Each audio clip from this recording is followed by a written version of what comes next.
A hora da verdade, alimento para o espírito. O Senhor Jesus, ele disse que nem só de pão viverá o homem, mas de toda palavra que sai da boca de Deus. Então vamos meditar na santa palavra e entender, né? Não adianta só conhecer. É necessário entender. Para a noiva do Cordeiro, para a igreja. Mateus capítulo 13, versículo 18. Escutai vós, pois, a parábola do semeador. Mateus 13, 19. Ouvindo alguém a palavra do reino e não a entendendo, vem o maligno e arrebata o que foi semeado do seu coração. Este é o que foi semeado ao pé do caminho. Representava quem? Os fariseus.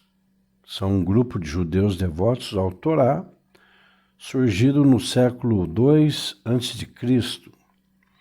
Opositores dos saduceus criam numa lei oral, em conjunto com a lei escrita. Foram os criadores da instituição da sinagoga, fundação 167 a.C., e a dissolução 73 DC.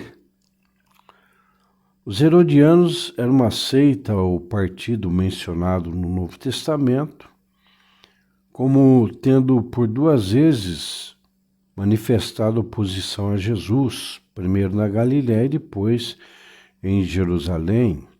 Em todas essas ocasiões, os herodianos são citados juntamente com os fariseus.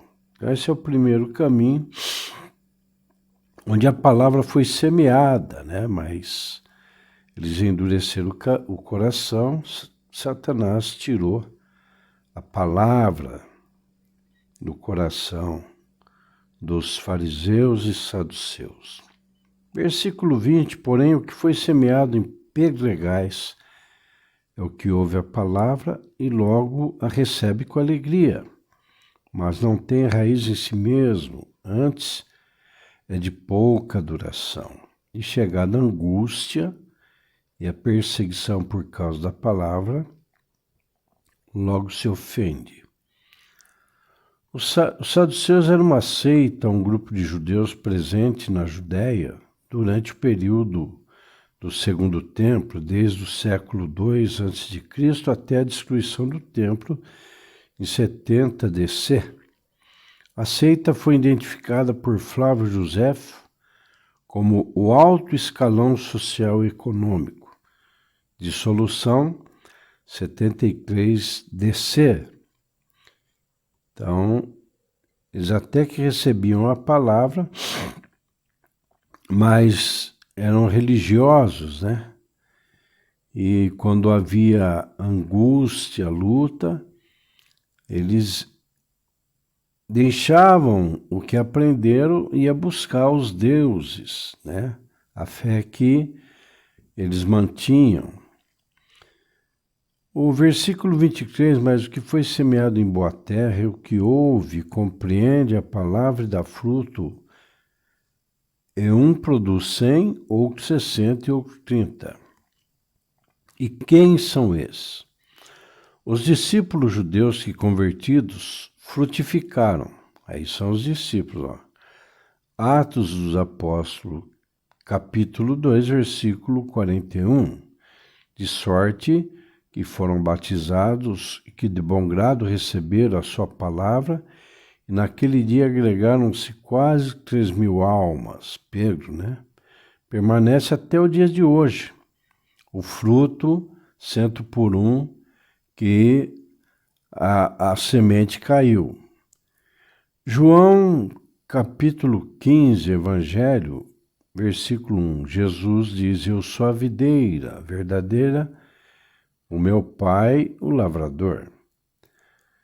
Toda vara em mim que não dá fruto, atira e limpa toda aquela que dá fruto, para que dê mais fruto.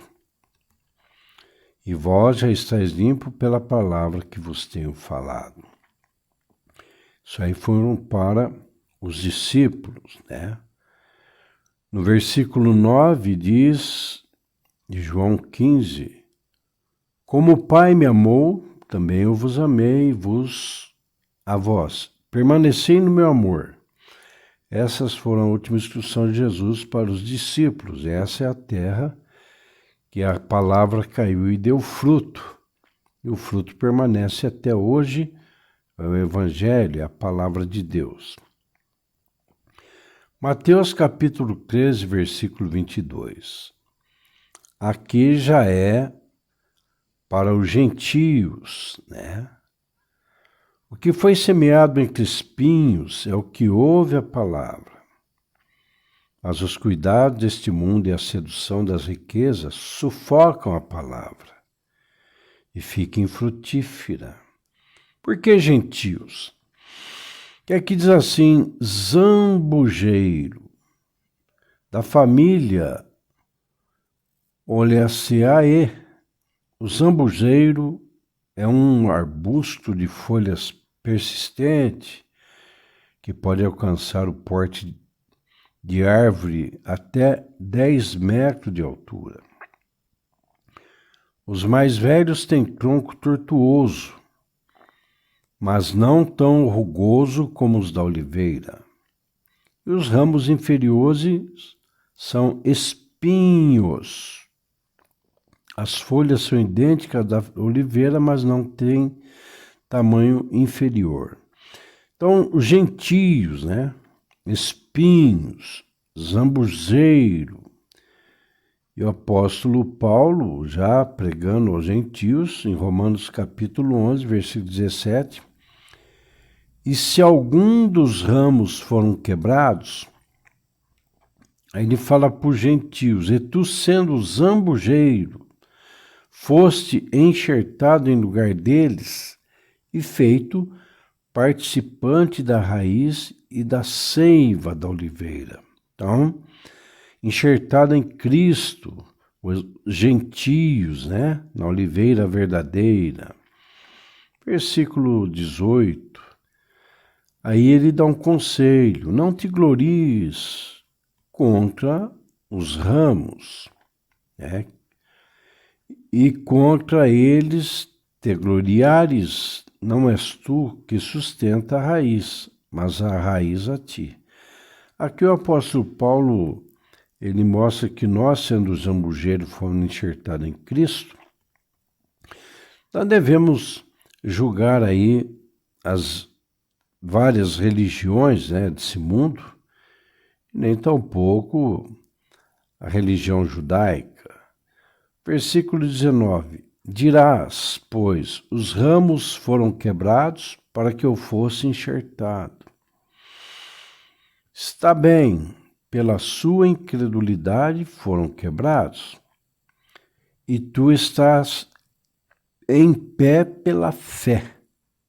Então não te ensoberbeças, mas teme. Aqui já fala daquele zambujeiro que estava na oliveira que foi quebrado. Ou seja, aqueles que se autodeserdaram dos caminhos do Senhor. Também não é para a gente ficar julgando a esses.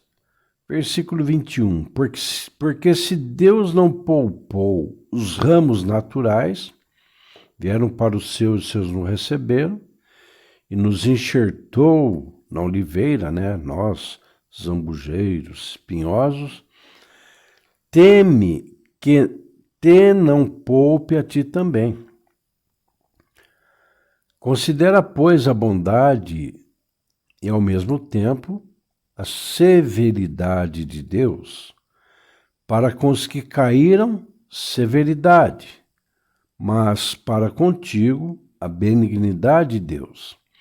Se permaneceres na sua benignidade, de outra maneira, também tu serás cortado. Aqui já cai lá em Mateus 7:1, o juízo tremendário, do mesmo modo que julgar será julgado, do mesmo modo que medir vos medirão. Então nós temos que lembrar que fomos zambujeiros enxertados na oliveira, né? Versículo 23. Também eles, se não permanecerem na incredulidade, olha aí, serão enxertados, porque poderoso é Deus para os tornar a enxertar. Aqui fala do atual tempo em que Deus irá buscar os filhos pródigos, né? Poderoso é Deus para os enxertar novamente. Versículo 24, porque se tu fosse cortado do natural, zambujeiro, e contra a natureza, enxertado na boa oliveira, quanto mais esses, que são naturais, serão enxertados na sua própria oliveira, que fala da vinda de Cristo para os judeus, para Israel, né? E a igreja, é claro, já estará com o Senhor. Pensou nós, zambujeiros enxertados, arrebatados primeiro. Depois, o Senhor vai ter com Israel. Eles serão enxertados. Eles são naturais, né? Serão enxertados na sua própria oliveira, ou seja, Cristo, que é o Messias que não aceitaram, né? 25. Porque não quero, irmãos, que ignoreis este segredo, para que não presumais de vós mesmo, ser presunçoso, né? Que o endurecimento vem em parte sobre Israel. Não vamos ser presunçosos como os judeus, né? Que julgavam todas as religiões, desprezavam os zambujeiros, né? Os gentios, e aí os gentios enxertados, e veio para o natural, que era seus não o receberam, né? Até que a plenitude dos gentios haja entrado. É aquilo que eu falei. A plenitude dos gentios é o arrebatamento da igreja. Nós fomos zambuzeiros enxertados, tornamos par de oliveira. Depois virá para Israel. Aí sim é quando todo olho verá. Todo olho verá. Israel estará cercado para ser destruído, mas a noiva do Cordeiro já estará lá em cima. Mateus 24, 35. O céu e a terra passarão, mas as minhas palavras não hão de passar. Então, a turma fala assim, mas antigamente o pecado era pecado, certas coisas, hoje em dia não. O pecado é pecado, seja em que tempo for. E a palavra de Deus, ela é atual. Não dá para pôr remendo velho em roupa nova. Então, o cristão não deve aí, nós, né, zambujeiros enxertados, que fazemos parte da oliveira, falar que os tempos modernos, a palavra de Deus da antiguidade, não tem nada a ver. O céu e a terra passarão, mas as minhas palavras não hão de passar.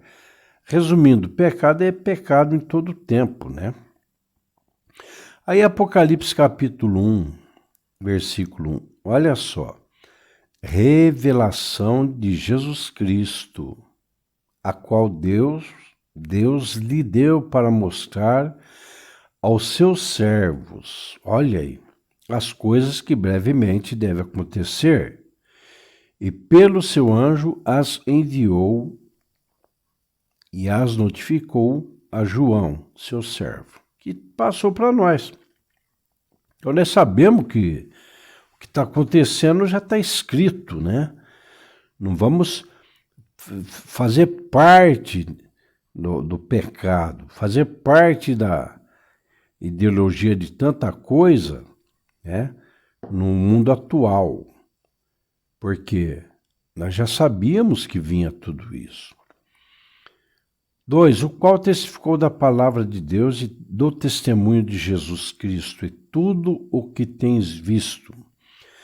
Bem-aventurado aquele que lê e os que ouvem a palavra desta profecia e guarda as coisas que nela estão escritas, porque o tempo está próximo. Você pensou? Naquela época já estava lá, o tempo está próximo. Você pensou hoje, então? Apocalipse capítulo 22, versículo 18, aqui está um alerta geral para cristão, sacerdote, obreiro, ou seja, o corpo de Cristo, né? Apocalipse 22, 18. Porque eu testifico a todo aquele que ouvir as palavras da profecia deste livro, que se alguém lhes acrescentar alguma coisa, Deus fará vir sobre ele as pragas que estão escritas neste livro. Então, não vamos acrescentar nada à santa palavra de Deus. Não adianta querer enfeitar pavão. A palavra de Deus, ela é a palavra. E quando tentam florear, ela vira letra. E a letra mata, né? Então, vamos ficar com a palavra de Deus que era e sempre é a mesma. 19. Se alguém tirar quaisquer palavras do livro desta profecia, que é mais pesado, hein? Deus tirará sua parte da árvore da vida e da cidade santa que estão escritas neste livro. Olha, acrescentar... Podem tentar, é difícil, mas tirar é fácil, né? Estão tirando muita coisa que diz que isso aqui não serve para o nosso tempo, isso aqui está arcaico. Cuidado, a palavra de Deus não muda. O que ela está escrito, está escrito. Tirará a sua parte da árvore da vida e da cidade santa que está escrita neste livro. Agora, olha quem testifica, versículo 20. Aquele que testifica essas coisas diz, certamente cedo venho. Amém, ora vem, Senhor Jesus. Provérbios capítulo 4, versículo 23. Sobre tudo o que se deve guardar, guarda o teu coração, a tua alma do pecado, porque dele procedem a saída da vida. Entendeu? A alma ainda não ela ainda é adâmica. E quando seu espírito, que não é adâmico mais, porque você entregou a vida a Jesus, você agora é filho de Deus por adoção em Cristo, não deixa a sua alma dominar o seu espírito. Que o seu espírito domine a sua alma, porque a alma procede à saída da vida, né? 1 Tessalonicenses capítulo 5, versículo 23, e o mesmo Deus de paz vos santifique em tudo e todo o vosso, preste bem atenção, espírito e alma e corpo sejam plenamente conservados e irrepreensíveis para quê? Olha aqui, para a vinda de nosso Senhor Jesus Cristo, que está perto, está muito perto. Hebreus 4, versículo 14, visto que temos um grande sumo sacerdote, Jesus, Filho de Deus, que penetrou nos céus, retenhamos firmemente a nossa confissão. Quando prometemos a Jesus, quando entregamos a vida a Ele, prometemos ser fiel, né? 15. Porque não temos um sumo sacerdote que não possa compadecer-se das nossas fraquezas. Olha aí. Porém, que como nós, em tudo foi tentado, mas sem pecado. Ele se fez pecado em nosso lugar, né? 16 é muito importante para os fracos, que estão fracos ainda. Cheguemos É o cristão que tem que se achegar a Deus com humildade, arrependimento, liberando perdão. Cheguemos, pois, com confiança ao trono da graça, para que possamos alcançar misericórdia. Olha aí, as misericórdias do Senhor, ela se renova a cada manhã, e achar graça, a fim de sermos ajudados em tempo oportuno. Então aqui só não vai para o paraíso ou para a glória o cristão que não quiser. Porque se chegar com humildade, arrependimento, genuíno, confiança, ao trono da graça, aonde está Jesus à direita do Pai intercedendo por nós, alcançará misericórdia e achará graça, a fim de ser novamente enxertado em tempo oportuno. Então está aí a santa palavra de Deus para o nosso espírito. Então vamos ficar firme, né? Vamos ficar firme e agradecidos a Deus. Deus vos abençoe em nome de Jesus.